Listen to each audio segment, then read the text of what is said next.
ਅਗਲੀ ਖਬਰ ਵੱਲ ਚਲੀਏ। ਚਾਈਨਾ ਦੇ ਵਿੱਚ ਜਿਸ ਤਰ੍ਹਾਂ ਮੈਂ ਬ੍ਰੇਕ ਤੋਂ ਪਹਿਲਾਂ ਦੱਸਿਆ ਸੀ, ਕਹਿੰਦੇ ਵੀ ਆਰਟੀਫਿਸ਼ੀਅਲ ਇੰਟੈਲੀਜੈਂਸ ਦੀ ਐਜੂਕੇਸ਼ਨ ਨੂੰ ਲੈ ਕੇ ਚਾਈਨਾ ਦੀ ਜਿਹੜੀ ਸਰਕਾਰ ਆ ਉਹ ਬਹੁਤ ਜ਼ੋਰ ਲਾ ਰਹੀ ਆ।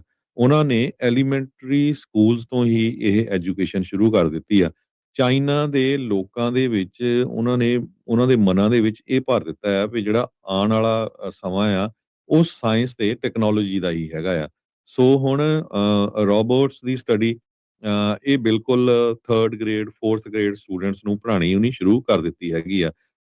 ਕਹਿੰਦੇ ਵੀ ਇੱਕ ਐਲੀਮੈਂਟਰੀ ਸਕੂਲ ਬੀਜਿੰਗ ਦੇ ਵਿੱਚ ਯੂਨੀਵਰਸਿਟੀ ਡਿਸਟ੍ਰਿਕਟ 'ਚ ਆ। 11 ਸਾਲਾਂ ਦਾ ਬੱਚਾ ਲੀ ਜਿਚਨ ਉਹਨੂੰ ਜਿਹੜਾ ਆ ਟ੍ਰੇਨਿੰਗ ਕਲਾਸ ਦੇ ਵਿੱਚ ਪੜ੍ਹਾਇਆ ਜਾ ਰਿਹਾ ਕਿਸ ਤਰ੍ਹਾਂ ਜਿਹੜੇ ਸਮਾਲ ਰੋਬੋਟਸ ਆ ਉਹਨਾਂ ਨੂੰ ਰਨ ਕਰਨਾ ਆ, ਕਿਸ ਤਰ੍ਹਾਂ ਰਿਮੋਟ ਕੰਟਰੋਲ ਕਰਨਾ ਆ, ਯੂਜ਼ ਕਰਨਾ ਹੈਗਾ, ਤਾਂ ਕਿ ਜਿਹੜੀ ਉਹਦੀ ਥਿੰਕਿੰਗ ਹੈਗੀ ਆ। ਕਹਿੰਦੇ ਵੀ ਜਿਹੜੇ ਰੋਬੋਟਸ ਆ ਉਹ ਮਾਰਸ ਤੇ ਮੂਨ ਨੂੰ ਭੇਜਿਓ ਚਾਈਨਾ ਨੇ, ਉਹ ਉੱਥੋਂ ਤੱਕ ਉਹ ਬੰਦਾ ਸੋਚ ਸਕੇ। ਕਹਿੰਦੇ ਵੀ ਜੇ rovers come across a crater in front of it, ਤੇ ਕਿੱਦਾਂ ਉਹ ਡਿਸਾਈਡ ਕਰੂਗਾ ਵੀ ਕਮਿਊਨੀਕੇਟ ਉਹਨੂੰ ਅਰਥ ਦੇ ਨਾਲ ਕਰਨਾ ਹੈਗਾ ਆ। ਜੀ। ਸੋ ਇਸੇ ਤਰ੍ਹਾਂ ਇੱਕ ਹੋਰ ਬੱਚੇ ਦੀ ਵੀ ਦੱਸਦੇ ਆ ਵੀ ਕਿਸ ਤਰ੍ਹਾਂ ਉਹਨੂੰ ਜਿਹੜੀ ਸੌਫਟਵੇਅਰ ਉਹ ਯੂਜ਼ ਕਰਦਾ ਆ ਡਰਾਇੰਗਸ ਦੇ ਲਈ, ਤਾਂ ਕਿ ਉਹ ਕਿਸ ਤਰ੍ਹਾਂ ਜਿਹੜੇ ਪੰਛੀ ਆ ਉਹ ਸਮੁੰਦਰ ਦੇ ਉੱਤੇ ਕਿੱਧਰ ਨੂੰ ਜਾ ਰਹੇ ਹੈਗੇ, ਵੈਦਰ ਦੇ ਹਿਸਾਬ ਨਾਲ ਕੀ ਉਹਨਾਂ ਦੇ ਉੱਤੇ ਅਸਰ ਹੋ ਰਿਹਾ ਹੈਗਾ।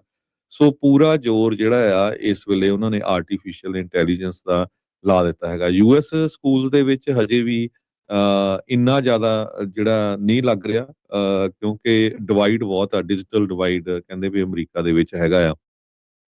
ਚਾਈਨੀਜ਼ ਅਥਾਰਟੀ ਨੇ ਇਸ ਸੰਬੰਧ ਦੇ ਵਿੱਚ ਆਪਣਾ ਪੂਰਾ ਸਟੈਂਡ ਲਿਆ ਹੈਗਾ ਆ। ਸੋ ਕੰਪਿਊਟਰ ਸਕਿੱਲ ਟੀਚਰ ਜਿਹੜੇ ਆ 3rd ਗ੍ਰੇਡ 4th ਗ੍ਰੇਡ ਦੇ ਆ, ਉਹ ਪੂਰੇ ਜਿਹੜੀ ਆ ਇਹਦੇ ਉੱਤੇ ਬੱਚਿਆਂ ਨੂੰ ਉਹ ਟ੍ਰੇਨਿੰਗ ਦੇ ਰਹੇ ਹੈਗੇ ਆ। ਕਹਿੰਦੇ ਇਸ ਸਾਲ ਦੀ ਫਾਲ ਦਾ ਜਿਹੜਾ ਸੈਸ਼ਨ ਸਟਾਰਟ ਹੋਣਾ ਆ ਉਹਦੇ ਵਿੱਚ ਹਰ ਇੱਕ ਸਟੂਡੈਂਟ ਜੋ ਐਲੀਮੈਂਟਰੀ ਤੇ ਮਿਡਲ ਸਕੂਲ ਦੇ ਵਿੱਚ ਹੈਗਾ ਚਾਈਨਾ ਚ ਬੀਜਿੰਗ ਦੇ ਵਿੱਚ ਤੇ ਹੋਰ ਬਹੁਤ ਸਾਰੇ ਡਿਸਟ੍ਰਿਕਟ ਦੇ ਵਿੱਚ ਉਹ ਏਆਈ ਦੇ ਬਾਬਤ ਲਰਨ ਕਰਨਾ ਸ਼ੁਰੂ ਕਰੂਗਾ। ਤੀਜੇ ਗ੍ਰੇਡ ਦੇ ਜਿਹੜੇ ਬੇਸਿਕ ਹੋਊਗੇ ਬੱਚਿਆਂ ਨੂੰ ਆਰਟੀਫਿਸ਼ੀਅਲ ਇੰਟੈਲੀਜੈਂਸ ਦੀ ਐਜੂਕੇਸ਼ਨ, ਚੌਥੇ ਗ੍ਰੇਡ ਫੋਕਸ ਕਰੂਗੇ ਡਾਟਾ ਤੇ ਕੋਡਿੰਗ ਦੇ ਉੱਤੇ, ਤੇ ਪੰਜਵੇਂ ਗ੍ਰੇਡ ਦੇ ਜਿਹੜੇ ਸਟੂਡੈਂਟਸ ਆ ਉਹ ਇੰਟੈਲੀਜੈਂਟ ਏਜੰਟਸ ਤੇ ਐਲਗੋਰਿਥਮ ਇਹਦੇ ਬਾਰੇ ਜਿਹੜੀ ਜਾਣਕਾਰੀ ਲੈਣਗੇ। ਤੇ ਉਹ ਤੁਸੀਂ ਦੇਖੋ ਵੀ ਕਹਾਂ ਜਾ ਕੇ ਉਹ ਜਦੋਂ ਕਾਲਜ ਦੇ ਵਿੱਚ ਜਾਣਗੇ, ਯੂਨੀਵਰਸਿਟੀ ਵਿੱਚ ਜਾਣਗੇ ਤੇ ਉਹਨਾਂ ਦਾ ਜਿਹੜਾ ਕੀ ਜੋ ਸਟੈਂਡਿੰਗ ਹੋਊਗੀ।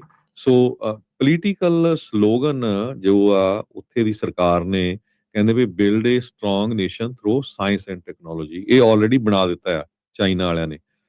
ਸੋ ਜਿਹੜੀ ਰੂਲਿੰਗ ਕਮਿਊਨਿਸਟ ਪਾਰਟੀ ਆ, ਉਹਨਾਂ ਦਾ ਬਿਗੇਸਟ ਡ੍ਰੀਮ ਹੈਗਾ ਆ ਵੀ ਜੋ ਚਾਈਨਾ ਆ ਉਹ ਟੈਕਨੋਲੋਜੀਕਲੀ ਐਡਵਾਂਸ ਹੋਵੇ ਤੇ ਸੈਲਫ ਸਫੀਸ਼ੀਐਂਟ ਹੋਵੇ, ਤੇ ਆਰਟੀਫਿਸ਼ੀਅਲ ਇੰਟੈਲੀਜੈਂਸ ਜੋ ਆ ਉਹ ਨੈਸ਼ਨਲ ਸਿਕਿਉਰਿਟੀ ਤੇ ਇਕਨੋਮਿਕ ਕੰਪੀਟੀਟਿਵਨੈਸ ਦੇ ਵਿੱਚ ਪੂਰਾ ਹਿੱਸਾ ਪਾਊਗੀ।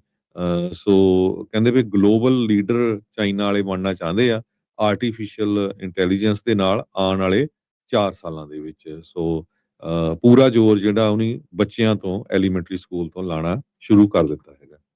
ਜੀ।